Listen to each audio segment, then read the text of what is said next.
as much as I can, I hope. درود بر همه شما. سوالی که پرسیدین در ارتباط با تشکیل شورای ملی ایران، من سعی می‌کنم خیلی خلاصه بگم که راحت بتونید ترجمه کنین. Thank you for all coming out here, and I'm going to real quick brief you on the National Council. بعد از سال 1979 انقلاب اسلامی که در ایران رخ داد و حکومت دینی در ایران آمد. After 1979 revolution in Iran, that we ended up with a theocracy in Iran. سالهای سختی رو گذروندیم در جنگ و خفقانی که وجود داشت. Many years were passed under the oppression of war and hostilities. اولین کاری که این نظام کرد تحقیر و سرکوب زنان بود. The first thing this regime in Iran accomplished was to put down the women of our society. بعد از سالها زمانی که آقای خاتمی آمد و شعار ایران آباد و آزاد رو داد، خیلی از مردم یک فرصتی پیدا کردن برن و فکر کردن که شاید با اون اندیشه اصلاحات بشه روزنه‌ای به سوی آزادی رو باز کرد. With the election of President Khatami in Iran, many believe that there is an opening and there is a light coming through the cracks, and we're hoping that things are going to change. من از نسل 18 تیر هستم و همون سال بعد از اون که در کوی دانشگاه دانشجوها رو به نام خدا و اسلامشون کشتن و زدن و خیلی ها رو سرکوب کردن و گرفتن و شکنجه کردن، مجبور شدم کشور رو ترک بکنم. I'm amongst the generation of a 1998 uprising of students in Iran where the regime under the name of God and religion killed and massacred many of the students, so I had to leave the country. 10 سال بعد جنبش سبز اتفاق افتاد. 10 years later it resulted in a green movement. و در جنبش سبز به لطف ارتباطات، کامیونیکیشن و ابزارهای اینترنتی که وجود داشت، مردم ایران فرصتی رو پیدا کردن که با مردم بیرون از ایران، با شهروندان جهان بتونن رابطه برقرار کنن. Thanks to the latest technology in this green movement, they were able to bring out what they are seeking and what they are asking to the world. و بعد از شعار رأی منکو فریاد زدن رفراندوم، این از شعار مردم. After they chanted on the streets, where is my vote? They all chanted referendum. This is the choice of the people. اصلاح طلبان در ایران این تصور رو داشتن که میتونن از این حرکت مردم به نفع خودشون استفاده کنن تا نظام جمهوری اسلامی عمرش رو ادامه بده.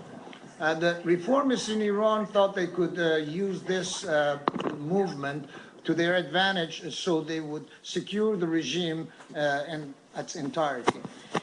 ولی غافل از این که به ویژه نسل جدید در ایران که در ارتباط با جهان هست و نسل امروزی که عوض شده فقط به دنبال یک چیز هست، اون هم رسیدن به آزادی و برقراری حاکمیت ملت ایران.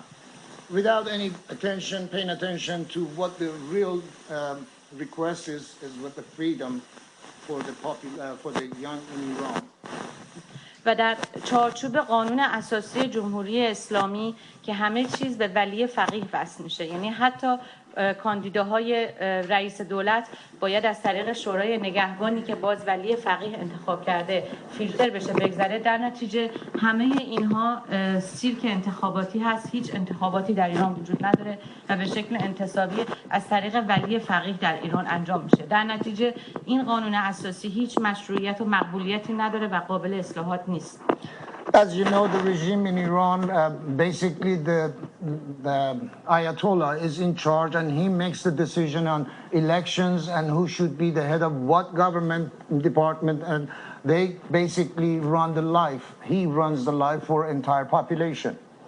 برای همین اگر بخوایم به مفهوم واقعی آزاد، انتخابات آزاد free and fair election در ایران برگزار بشه بر اساس کنوانسیون شورای بین المجالس کمیسیون 154 شورای بین المجالس انتخابات آزاد در ایران برگزار بشه، باید از این نظام و از این قانون اساسی گذر کنیم تا بتونیم انتخابات آزاد در فضایی که همه احزاب آزاد باشن، آزادی بیان باشه، آزادی پس از بیان باشه، زنان و مردان برابر بتونن شرکت بکنن، انتخابات رو برگزار کنیم.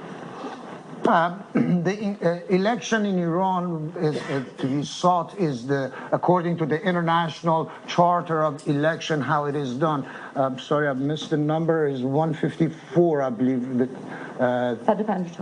Yes, 154 in the charter that calls for election, free election. It has a framework of how it's done and what needs to be done. And it is supposed to provide freedom of speech and freedom of after giving speech. You see, in Iran, they say you have freedom to speak, but you don't have the freedom afterwards. So it is very important. And also equality of men and women. در پایان فقط میخوام این رو تاکید بکنم که شورای ملی ایران به عنوان یک آلترناتیو دموکرات و سکولار این فرصت رو داره میده که کارزار بین المللی برای برگزاری انتخابات آزاد در ایران برگزار بشه و من به عنوان یک شهروند ایرانی خواهشم از همه شهروندان آمریکایی این هست که از این کارزار حمایت بکنن، چرا که برقراری دموکراسی، آزادی و برابری در ایران من معتقدم و اعتقاد راسخ دارم که به نفع همه جهان خواهد بود. I, as a member of the National Council, am here to let you know that this movement is for seeking freedom in Iran, to bring about the justice and equality for all. And we will ask the world community to support us in this endeavor. Thank you. Thank you.